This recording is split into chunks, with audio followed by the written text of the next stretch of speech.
Let's talk about Street Fighter. Did you see that video where Shogatsu, the best player ever, manages to beat Anakin Ken? And, like, Anakin was just totally flustered. It was the hands. It was the hands. But, like, he wasn't even throwing fireballs. It was like, he's so accustomed to playing. I'm sure they played a billion times. Yeah. He's so accustomed to Shogatsu, just jumping over everything. Perfect timing. But he doesn't even throw fireballs. Dude, Amazing. I responded to you, and I was just like, I pick Ken against Honda all the time to beat him because Cammy can't beat Honda, right? That is a stressful fight. Ken fighting Honda. Because like, it's bad. As Ken. It's bad for Honda, but still, as Ken, you're just like, one mistake and you're dead. And it's really just like, it's a stressful fight. It's a stressful fight. Because also another thing, too, is that it's kind of that option select thing, too, where you're supposed to win. And so when you don't, it's just like, I just lost the Honda with Ken.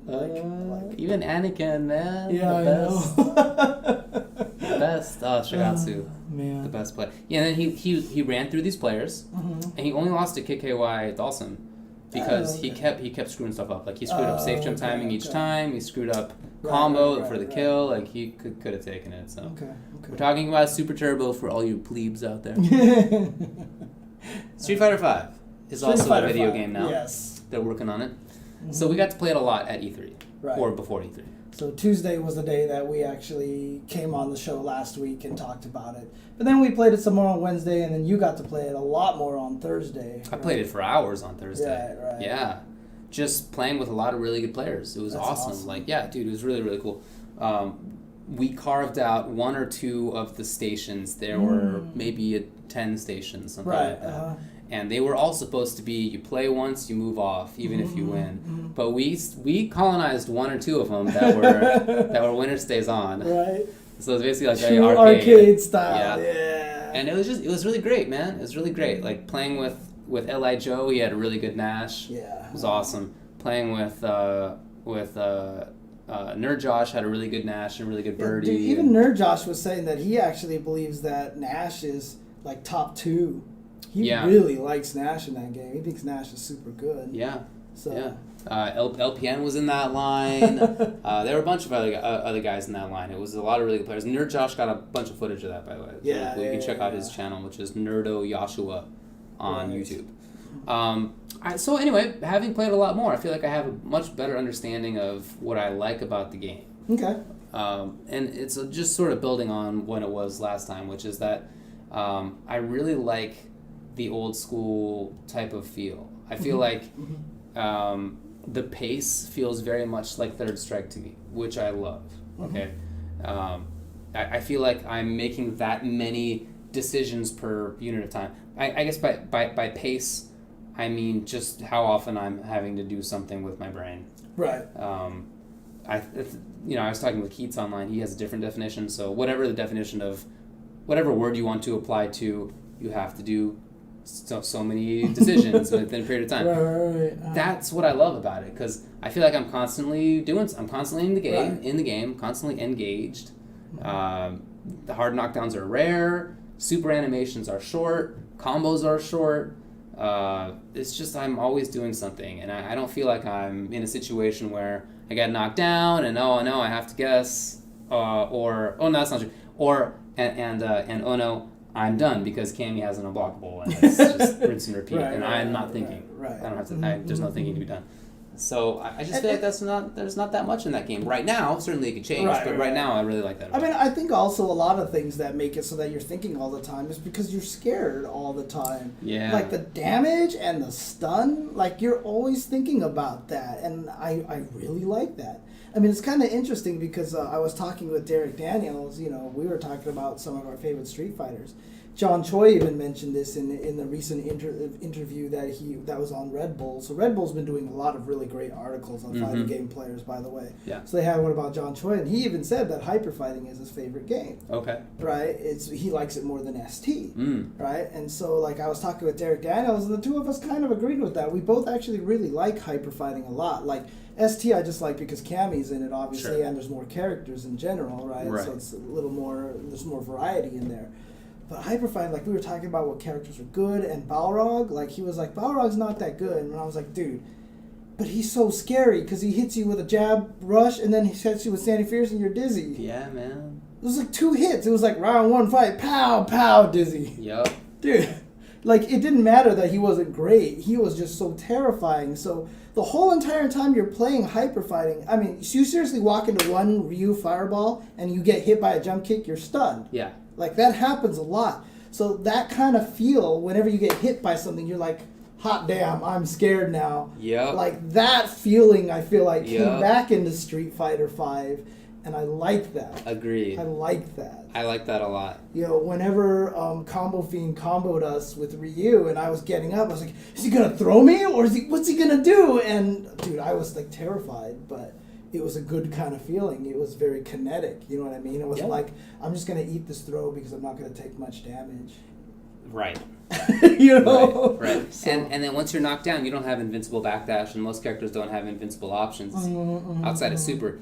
Nash, even Super, not invincible. I had a meaty out. He did Super. He got blown up. Right. So that means that you don't. There's no autopilot option. You don't do Dragon Punch FADC out. You're not worried about it. You don't mash backdash. And you're not worried about it. You are always worried about it. Someone, you know, is doing a little joke about 2-hit stun combos. Yeah. In Street Fighter 2, I think I was Dhalsim. I got hit and stunned, and while I was dizzy, Ken walked up to me and did an uppercut and hit me twice and re-dizzied me. Oh, good stuff. Because it was random in that Right. game. The dizzy was random, and I think it just happened to be like high. Good stuff. I was like, really? But yeah, I love the damage, and I love the dizzy factor. I love the lack of escape options. I really like how the mid-range game feels a little bit more complicated again. I feel like it's not just about 1 or 2 buttons. Each character feels like they have a whole host. I mentioned earlier that I really love Ryu's stand light kick. That button is awesome. It's awesome. Yeah. So medium kick is a good button. Crouching medium kick is a good button. Fireball is a good button. Right. He always has those. Right. But and he always has something like stand strong. And sweep is always good. And sweep is always good. He always has those. But I love the stand short because it's cancelable, and it's third strike stand short, which looks like Oni. Right. It's a little. Yeah, little at an angle, sort of hits the ground. It whiff punishes things really well. Right. So like if somebody sticks out a little button, you stick out your stand stroke because it's really fast, and you cancel it into Fireball or into Hurricane. And I just feel like that adds a lot to the game because now you have this fast reactor. At the same time, you have things that give you more, like sweep gives you more. Fireball reaches farther. Medium kicks takes up a different spot on screen. Crouching medium kick takes up a different spot on screen. So you have to have all these. You're not just pressing like 8 on stand roundhouse. Right. You're not pressing Zangief, stand strong, stand light. You're not. There's more than that.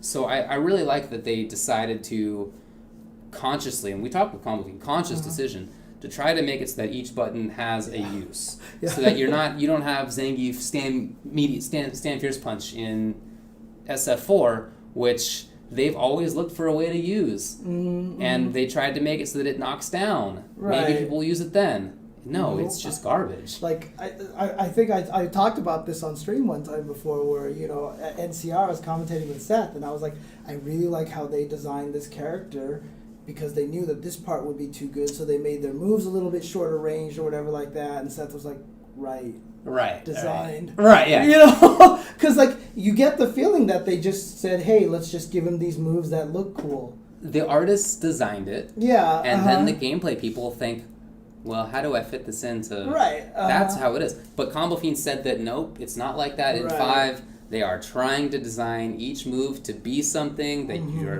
you're gonna use it at some point. That's awesome. Yeah, I think it's really cool. I think That's it's really awesome. cool. Like even with Cammy, like I lost my stand roundhouse because now it's kind of like a normal move, anti-air kind of move. But they just put it to her crouching fierce. Crouching fierce like reaches super far. Oh, same usage. Yeah, so now she has a really great standing short, close range poke, a standing forward mid range, and that crouch fierce. And I have this great low forward. What about that stand roundhouse, which goes over lows? Oh, that's towards roundhouse. Oh, toward roundhouse. Towards roundhouse, yes, that goes over low. But stand roundhouse And can links also out of be it. kind of like, is that diagonal-ish kind of kick, so it might be a good normal anti-air There you as go. well. Yeah, I don't know, it's just really neat to see all the buttons good. right? Low strong is her combo move because it links after low jab. It's, low forward is the really good far range poke and stuff. And it was nice. It was nice feeling. We found out more about how the game engine and how the V triggers work. For example, we had no idea about Bison being able to cancel specials into EX specials. You were testing that out, huh? Well, I didn't know about it until, Vesper Arcade. They did the really good breakdowns of SF4, right? Or SF5. He saw somebody from Capcom do a combo with Bison that was like V-trigger, cancel into V-trigger, then link into like scissors, then into like flames, into ball, into scissors. And he was like, what? But he didn't see he didn't see that person again. That person walked off and had to do whatever work they had to do, and he didn't see that person again. So then he tried to walk around asking people who were playing Bison, do you know about this? And he asked me, and I was like, I've never seen that. And he asked Justin, and Justin was like, I heard about that, but I don't know about it. And then he asked somebody else. So he had to go to Combo Fiend finally, and Combo Fiend was like, this is how it works. And then he finally tried it, and he got video, which I don't know if it's up yet, but he got video of himself doing this full combo, which is like 75% damage. Yeah, I remember Peter... Justin was talking to me, because remember we were like, V-Trigger makes it so you don't have to charge for specials or something like that? What the Capcom guy told him was basically he meant that you can chain, and the second one doesn't require a charge. There you go. But he only told him that you can chain special into special, not special into EX. So when Justin tried it, he couldn't get it to work. Gotcha. So apparently it's just special in the EX, yeah. Wait, and there's no reason to try that on your own. Right. It's not like something you just stumble across. Yeah, it's like instinctively, let me see what happens if I activate V-Trigger, then try to cancel my charge scissor kick into another EX scissor kick with no charge. Right, then you're not going to think about that. So we didn't find out about it until the end, but that sort of, that late discovery of that...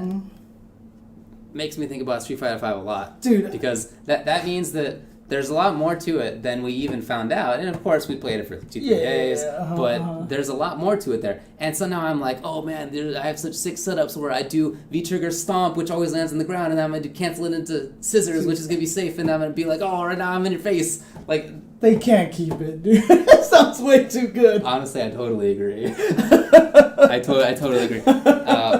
His V-trigger was already the best, I thought, with the invincibility and the invisibility. Well, let me ask you this question then. Yeah. Let me ask you this question. So since you got to play it a bunch on Thursday, right? I didn't play it at all during E3. I just watched, right? So you got to play it a bunch and stuff like that. Where do you think the 6 characters fall right now? Like, who do you think was the best of the build? I mean, obviously, tier lists are pointless because they're 100% changing to completely something different. But they're probably wrong anyway. Just for fun, yeah. How did you feel about the characters in the state? I would say, if I had to rank them, I would say Bison, Birdie. Who else was in there? Cammy, Ryu, Chun-Li, and Nash. Cammy, Ryu, Nash, Chun. Really? Okay. Yeah. Okay. Yeah. Yeah, I was actually worried about Chun. Like, I think her V-trigger wasn't very good because you had to be next to them to use it and stuff like that. Yeah, it makes her a pressure character, but I feel like the rest of her tools are more about mid-range, so I don't know. But the funny thing is, I actually saw a couple of tweets from people, including Ricky, and she was like, dude, her V-trigger's like OD once you're up close. Like, it's so good. And I was like, okay, I'm glad to see that. So that's good.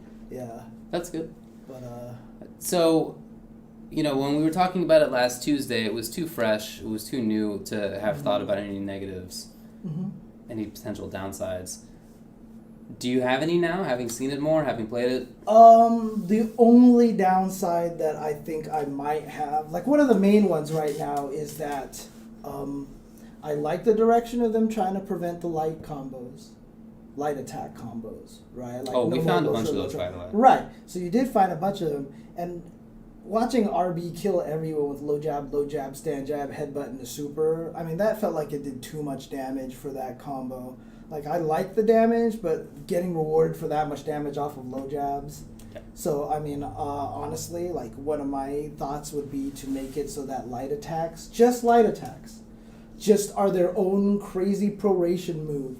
So every time, because, in Street Fighter 4, it's like every attack that you do drops at another 10%, right? I would just give all light attacks a 75% multiplier. So as soon as you touch them with a jab, 75% of whatever normal scaling there is for everything afterwards. And if you put 2 of them in there, it's 0.75 times 0.75. Yeah. The next time, so in other words, if Birdie goes jab, jab, jab, headbutt, super, he can still do. So I don't want to take away the combos. Okay. I don't want to take away the I meant that. utility. You know, I like that Justin found jab, jab, short scissor kick. I like Cammy going low jab, low strong drill. But if you just make it so that if you choose to do that, you severely nerf your damage, I'm 100% okay with it. You know what I mean? That makes sense to me. So that's kind of what I think. That makes a lot of sense. Mm-hmm. Yeah. I think for me, the potential problem is I'm not sure if zoning will be viable. The first day we played, I thought it would be, but then playing it more, I'm not sure about that because it's just characters have too many anti-fireball, anti-zoning tools. Yeah. And even as is, only 2 of those characters were projectile zoners or even like mid-range projectile characters. Like Nash has a fireball, but it's a pressure tool, I feel, not really a zoning tool. Right. So although Shen did use it kind of like I mean, it's possible, tool. yeah. And maybe they'll make it that, but it doesn't really seem like it right now. But that's it. You know, Bison has projectile reflect, Charlie has projectile absorb, Ryu has parry, Cammy has spinning back fists. Right. They all have these tools. And I feel like it might be tough to make it so that you have somebody who is the Dhalsim, or maybe not even the Dhalsim, but the Guile. You know, that style of play. And then they come out and they say they're trying to make it offensive or they're trying to make it fast. Right, yeah. Which I'm cool with, but I want to have it so that I can play different styles of play because I don't want to get bored. Yeah, for sure. In SF2 and ST and in Hyperfighting, as fast as they are, Dhalsim is still really good. Dude, Dhalsim is still really, really good in those games. the best character in SD. Yeah, right. And even in Hyperfighting, characters who could zone well were really good. Guile, very good. Sagat, Ryu, very good. Sagat, Ryu, exactly. Yeah, they're all super good. And even Dhalsim was pretty good. So that was viable, and that means it can be viable in 5, I think, but I just feel like they might be giving at least these current characters too many anti-fireball tools. Yeah. And tools that seem maybe one-dimensional, because I'm not sure how much use Bison will get out of the projectile absorb if he's playing against somebody who's not a projectile. I mean, it works against normals as well. It's not just projectile reflect. Shouldn't call it that. But it's an absorb and reflect. But it's very rare to use it against normals because it just requires that they be like at this very specific spot on screen. So I feel like if I'm Bison, I'm only going to really use that against projectile characters. And I just feel like maybe that's a little bit too one-dimensional. So I think those are my potential problems right now. I feel like, you know, as long as the characters have really, really good anti-fireball stuff. Like, you know, if Nash, let's say he builds his V-trigger a little faster, right? If they speed up the build. So if you throw a Sonic Boom and you see Bison reach for it, just teleport and beat him up, right? Or Ryu. Like, I love the fact that Daigo just activated his V-trigger to make his fireball game scarier. Like, I think it would actually be cool if you activated V-trigger and if you just threw a fireball, like, it would like pause the V-trigger or something like that. So it encourages you to throw fireballs. If you charge it, then it drains a chunk or something like that, right? But like if you actually threw fireballs, like the meter go whoop, when you threw fireball, because then maybe you can just like when you get it, just be like V-trigger, go ahead, try to anti-fireball me, because if you make a mistake, I knock you down and I get all this advantage and stuff like that.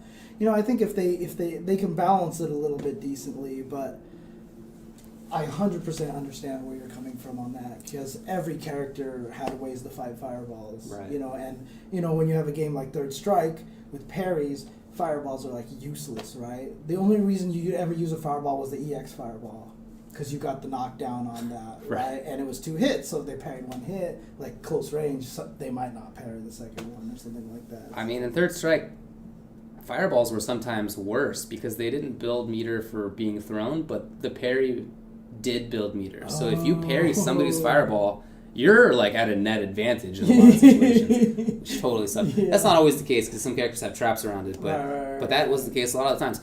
Third Strike, is one of my favorites, right? ST and Third Strike are my favorite games. And I'm used to Third Strike not having a zoning game, but I think now I would be bored. Maybe not bored, but I would miss that. Yeah. I think at the time in my playing life, I wasn't really as interested in that, but I think now I am more, and I would miss if it wasn't there. Like Third Strike, I think was intended to be a game that had zoning because so many characters have fireballs. Seriously, look at the cast. A lot of the cast has fireballs. I feel like they built Remy thinking this character is going to be super good. But obviously parry means that they were totally wrong about that. Right. So I don't want to see a game come out that like has the potential for this cool zoning, but then you give too many anti-fireball tools to too many characters, and you end up with Remy, who was such an... You might think he looks stupid, and he does. But he's a fascinating character. The high-low booms, the anti... He could have been an amazing zoner. Yeah. Could have been. But he can't and won't be in that game. And I don't want that to happen with some other character in SF5. Look, one of the reasons why both of us loved Uniel so much is because it gave us that ST feel where you had these super awesome zoning characters and then you had these amazing rushdown characters. It gave us the variety that we were kind of looking for, and that was one of the reasons why we loved that game.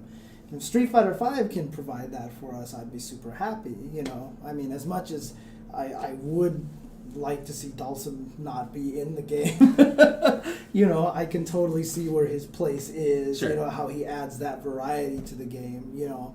I mean, if they can, like, let's say Guile does show up, right? Yeah. Hopefully he can be a zoner. Like, it would suck, like, he's, like, fights Bison, now he can't do anything, Bison just sucks all the Sonic and throws it back at him, right? Not only that, Bison control whether he throws it or not, so it just makes it even harder for him, so... It would be unfortunate if Guile like was just like completely impotent like that, like just couldn't do anything with Sonic Booms at all. So I mean, I don't know how you design a zoner that zones this build of SF5 Bison. Right. I think this build of SF5 Bison was a little OP in this build. I agree with you. I'm saying, but if they want instead to bring other characters up to where he is, I just don't know how you're gonna do that and have a zoner. Right. So, I don't know. Yeah. But I agree. I think Bison was the best. Yeah. Yeah. It's funny, too, because I know Combo Fiend didn't think he was the best at first, but, I mean, the way Justin was playing him was ridiculous. Let me tell you, I feel like Justin played him very well, but missed out on, like, 3/4 of the character. Dude, he never did Devil's Reverse. Never did a Devil's. I mean, he's very solid. I played against him a couple of times. And, you know, he beat me, because he's just super solid. He has the right spot on screen at all times. Okay, but like I was keeping up because I was doing like Devils and I was doing all these shenanigans, and he was just like at the right spot. And I feel like if he had also been doing those shenanigans, he would have just mopped me up. He actually told me that he didn't like Devils because on block Devils was like maybe -1 or 2. Dude, I had so much advantage. You can really make it. You really could make it like advantage. Yeah, I didn't because when I blocked Devil's Reverse, I didn't feel like I was plus at all. Yeah.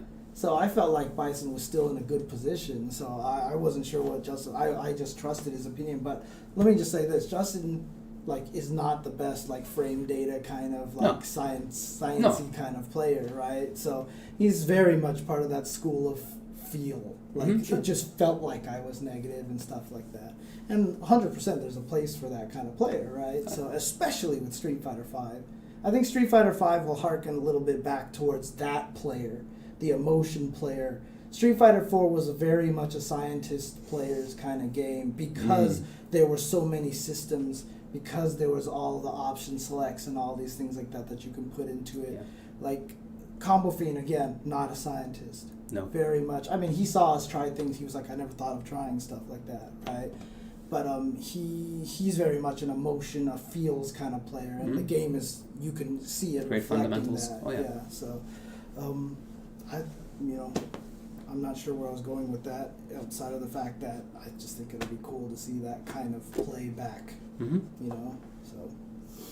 Well, I expect that the CEO build will be the same, just because it's so close in temporal proximity. But man, I think you're right about Bison's V-Trigger. Something's gonna get changed. Yeah. Because it's too good. Look, if people don't know, when these guys are testing builds at their offices, I'm sure like half the characters, like you hit roundhouse and the game crashes, so they just know not to hit roundhouse.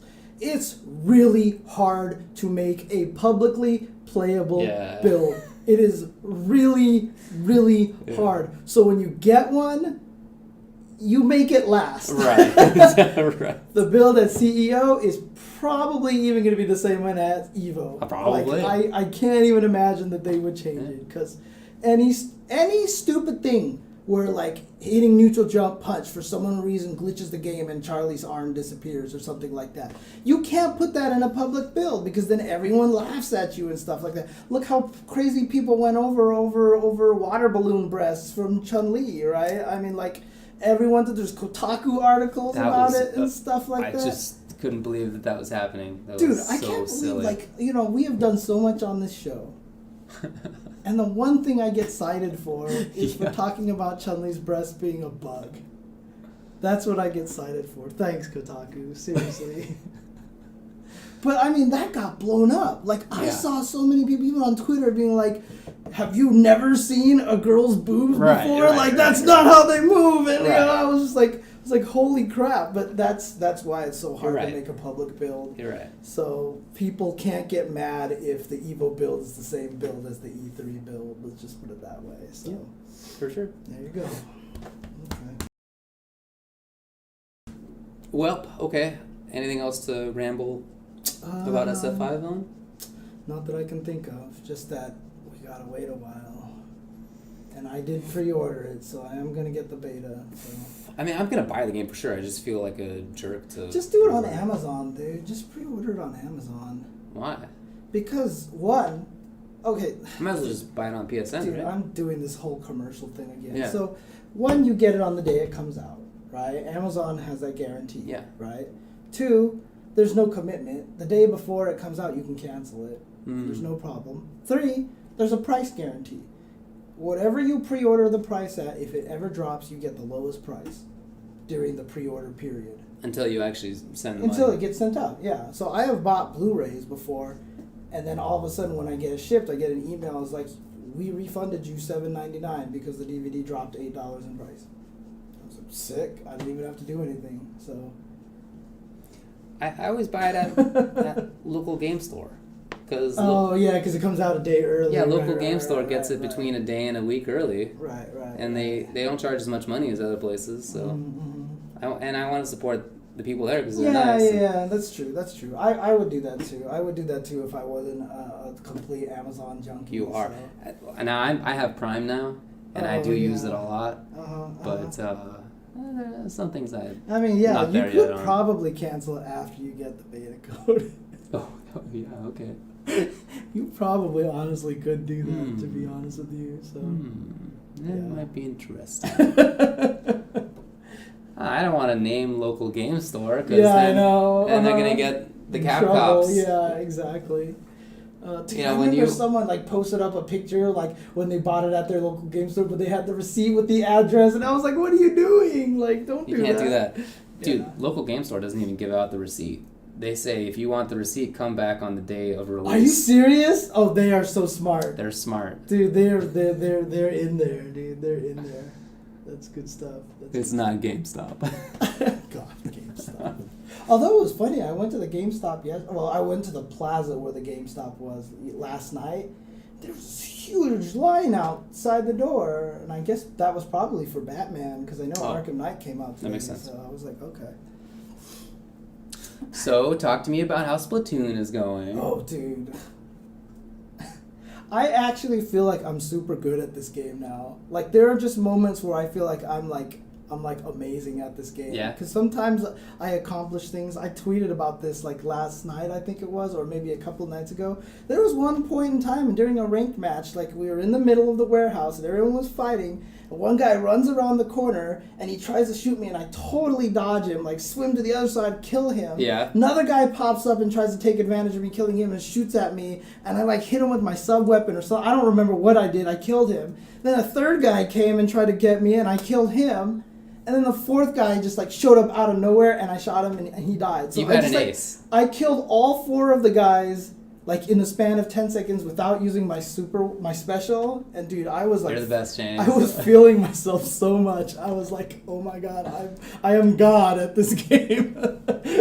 Oh you're man, but dude, I've gotten to level 20 on Turf War. Oh, I'm at C+ now on ranked, and ranked is hard to level up. Honestly, I haven't played rank at all. Ranked is adrenaline, dude. It's Yeah. all adrenaline because you're all stuck in that one area. Right. But I feel like one of the reasons why that I'm doing so well in the game is because I just feel like a lot of people aren't playing the game as strategically as they should be. Well, yeah, Right? sure. Like, dude, like one of my so I stopped using the bubbler, the Splattershot Junior, because it just wasn't working in Turf War. But when I went back in ranked, since everyone's stuck in the middle, I went back to that weapon. Right. It was super useful. But there are times, you tweeted about this last night, where you're like, maybe sometimes you shouldn't cover paint. Maybe you should just bombard the home base and prevent them from just leaving. Section right? them off, yeah. And there were times during the ranked matches where we got control of the middle and we just found ourselves in a position where they were all respawning or something like that. And I had Bubbler ready to go. And it was just, you have the option between come on and booyah, like for emoting. And I just hit come on. And I just ran straight into enemy territory, activated the Bubbler, and everyone followed me. And we just trapped them over there, and we won 100-0 in ranked. They didn't score a single point because Yikes. they just couldn't get out of that area. And it felt so cool because it was just no communication except for this in-game communication. We just all acted as one unit. It was just really neat. It was really That sounds neat. awesome. It was a neat feeling. So, I'm looking forward to having yeah. More regular teams where we can do that more often. Yeah, dude. Because once we Yeah. do that, you're gonna use that splash wall, and that thing's gonna be so good. So I've been in training mode. You know how you can go into each of the levels, right, and examine it and whatever. Try Oh it out. wait, where can you do that? In the lobby, if you press Y, I think you can just walk around the stages. Are you serious? Yeah, dude, it's super useful. Dude, that sounds amazing. It is. I never knew. It is. Just go to the lobby. It's on the left-hand side. You'll see it. It says examine stages or something Oh like that. shit. Okay, Yeah. I gotta do that. Yeah, Gotta do it's that. really useful. So Okay. I went in there and I was like, all right, where are the best spots for me to put this splash wall? So I found them and I used it in the match and it was ridiculous. Right. I don't even know. There are some stages where there are only two ways to pass. Yeah. And I'm only one guy, so I can only cut one of them off. But if we had two splash walls, I just feel like we could just dominate. And that weapon is ridiculous. So Well, I mean, the interesting thing about it, honestly, is that I think there's only 2 weapons with splash wall right now. 2 or 3 weapons. I think 2 right now and 1 announced. And to be honest with you, they're not great weapons. And I think Yeah. that's intentional. I'm sure it's intentional. Because if they put it on a roller, or if they put not even on a roller, because it'd be bad on a roller. It would be bad on a roller. But if they put it on the one that I'm using, right, the arrow spray arrow guns spray, and stuff like that. Dude, that Very fast that would rated be for- broken. If you put it on a sniper rifle Sniper weapon, rifle. would be probably super good. So what I'm using right now is the Jet Squelcher. It's the Jet Squelcher and the 52 gallon. And the 52 gal has a faster rate of fire, and it's less range. And the one that I'm using now is Jet Squelcher, which is the longest range of the automatics. And the reason is because it's like a charge shot that I can Right. automatically do. So I find a spot, and there are some stages where I forget the name, dude. The one that has whatever. Don't even worry about it. But there's one that has a spot that's on the side at the top, and it looks down over the whole middle area. And the only way to get there is by running up 2 ledges on either side. And so I just put the splash wall down, looking out over to the middle, and everybody's fighting there, and I'm just shooting everybody and re-inking everything with a splash wall. Yeah. It just seems like it's very silly good. Dude, I actually tried to use that weapon because you had talked about the splash wall. I was like, I really want to use a splash wall. Yeah. Let me tell you, okay, the reason why I play Splattershot Junior and Aerospray and stuff like that, I can't aim for shit in this game. Okay. I am. You just. Yeah, that's how I have to kill people. Yeah. I just have to keep moving the controller until I hear, then I leave it alone. You know what I mean? That's basically how I play. So when I use the Squelcher, which shoots bop, bop, bop, Yeah, bop, it's I'm much slower. I see someone, I'm like, bop, bop, bop, and then I'm dead. So but it's really useful to have that long range because at the start of a round, I'll just like fire up, right? Yeah, and then now I have this very long range where I just squid over and then fire up, and I squid over. So I'm always the first to whatever my choke point is. And once I'm there at the choke point, it's like party time. You get the party the whole game. Dude. At my choke point. I can't wait till you can pick teams on this game, because the strat, like right now, this, like, I totally understand what Nintendo is doing right now, because if we were able to pick teams like right away, we may have just discouraged a crap ton of people to play the game. You know what I mean? It just could be one of those situations where someone jumps in and is like, I want to play Splatoon, this game looks fun, and then like splash walls everywhere, or Justin Wong comes like, you're going to learn today, you know, and like, this is the real world and stuff, right? And then he might not want to play anymore. So I really understand what Nintendo's doing, and I think it's actually pretty clever.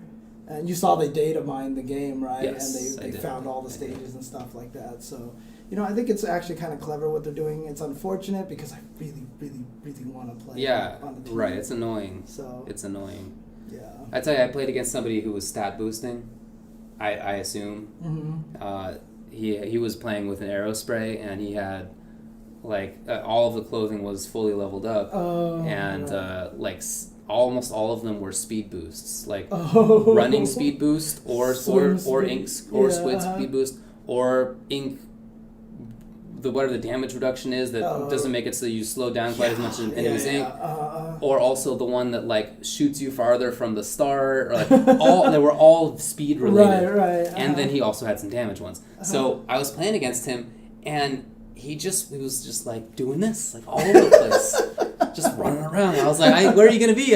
Where do I put the splash wall? I don't know. I don't know where to put it.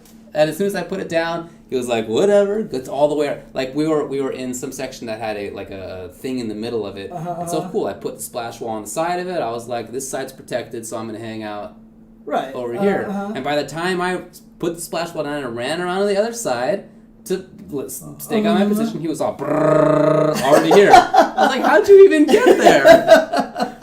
Am I lagging out? No, it was just that's how it is when the opponent has max speed. I actually really like the way that the clothing thing works, is because you can really build some interesting different constructs with it.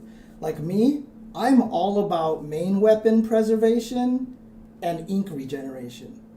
Because the Aerospray guns shoot a lot of ink, right? So you drain your supply really fast. So I just have ink preservation and ink regeneration as two of my main stats. So I'm just like, and then quickly try to get more back, try to get more back, and that's like where my focus lies, you know. And it works out really well. And like when you get to level 20, you can add the third slot to all. You can add all the slots to your clothing. You pick which one it is? You cannot pick which one it was. So it'll show up there. You go there, you play, you build up the levels. They randomly roll what it is. But you can also go to the same guy and say re-roll all the substats. But it's all random. But it's all random. And it costs money each time. And it costs money each time. But and the clever thing is you can't even just re-roll one. Yeah. You have to re-roll all three. That sucks. So I think it was actually really sweet, because then you can't craft something that's a little too good unless you just keep trying. To. But yeah. But okay. Well. Yeah. We'll see how it goes. It's a fun game, though. I already said this. If I spent as much time playing fighting games as I have just recently played Splatoon, I'd probably be good at fighting games again. Yeah. Because I've been putting a lot of time into that damn game. I'm not. I'm only level 10. I'm not level 20, so I'm... This guy who was fully boosted was level 20, of course. Right. I feel like I'm always playing with level 20s, but... Yeah. It's fine. It's not a big deal. It's rough. It's just, at some point, I'll have good clothes. The nice thing about it is if you're good, it doesn't matter what level you are. You're still good. I mean, yeah. Obviously, like, I'm still doing okay. But yeah, right. I feel like I'm at a disadvantage. Mm-hmm, so. Mm-hmm. Yeah. But yeah. It's fun. And I get to ink strike people with jet sculpture. Yeah. I just want Street Fighter V to come out, because hopefully once that comes out, that may... Or Johnny, one of those two, will just reignite it, and I'll just be back online playing. Because, I mean, the last game I got decent at was Uniel, and I played that game a lot online. Right? So I just need to get back into that. So I just need to find that game that engrosses me again. Mm-hmm. So Mortal Kombat was a good chance for that, but the online was I told you, like when I played Lackey Tour, like I got bored online because like everyone just played the same. Online sucks. Yeah, so Online it's really sucks. frustrating. So They missed a big chance. yeah. Anyways, I guess that's about it for tonight. We will be at CEO this coming weekend, commentating SF4, MK, whatever. I don't know. Maybe you're doing more than that, but we'll see. Please tune in at Capcom Fighters and Team Spooky, and I'm sure the other streams will be on all over FGC Media. And if you're anywhere even remotely near Orlando, definitely try to show up. Yeah. It's always a really fun event. Just make sure you bring an umbrella. That's all. So. Look, guys, we'll talk about Yatagarasu. We, like James said, we will we'll try to bring Mondo on here because I know he's a big fan of the game, and we'll definitely have an intro episode. Yep. A lot of people are coming to CEO, just so you guys know. I know Jabali's mentioned there's a good bunch of foreign players that are showing up there. Sweet. And I also heard like it's already confirmed over 150 players from Japan are coming to EVO. It's a lot of people. Yeah, there's a lot of people. So, but yeah, CEO will definitely have its share of foreign players. In fact, Infiltration just got back to Korea and he said, I'm flying out to Orlando tomorrow. Why did he even go back? Well, I guess it was only from Thailand. Maybe it's on the way, right? Yeah, I don't know. It's true. Okay. Anyways. Okay, all right. Thanks a lot for watching. See you next time. Peace.